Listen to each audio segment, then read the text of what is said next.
আপনারা কতটা সিরিয়াস বাংলা নিয়ে, মানে আদৌ কি আপনারা সিরিয়াস? একটা একটা একটা ধারণা তৈরি করা হয় যে আপনারা আসলে বাংলাকে নিয়ে সিরিয়াসই নন।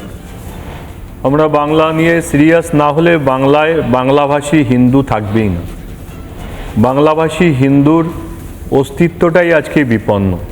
যেমন বাংলাদেশ থেকে বাংলাভাষী হিন্দুর আজকে কি অবস্থা আপনারা দেখতে পাচ্ছেন। যদি রাষ্ট্রীয় স্বয়ংসেবক সংঘের উপরই মানুষ একমাত্র ভরসা করে যে আজকে পশ্চিমবঙ্গে বাঙালি হিন্দুর যে অস্তিত্বের সংকট, তার জন্য সারা ভারতবর্ষ জুড়ে যদি কেউ সবচেয়ে বেশি সোচ্চার হয় সেটা রাষ্ট্রীয় স্বয়ংসেবক সংঘ। রাষ্ট্রীয় স্বয়ংসেবক সংঘ এবং যেই সব সংগঠনের স্বয়ংসেবকরা আছেন, রাজনৈতিক ক্ষেত্রে, শ্রমিক ক্ষেত্রে, শিক্ষার ক্ষেত্রে, প্রত্যেকটা ক্ষেত্রে যেখানে যেখানে স্বয়ংসেবকরা আছেন, তারাই বাংলায় বাংলাভাষী হিন্দুদের অস্তিত্বের সংকটের জন্য চিৎকার করছেন এবং লাগাতার করছেন। মানে আপনি বলছেন যে বাংলায় রাষ্ট্রীয় স্বয়ংসেবক সংঘ ফেয়ারলি সিরিয়াস, মানে বাংলায়।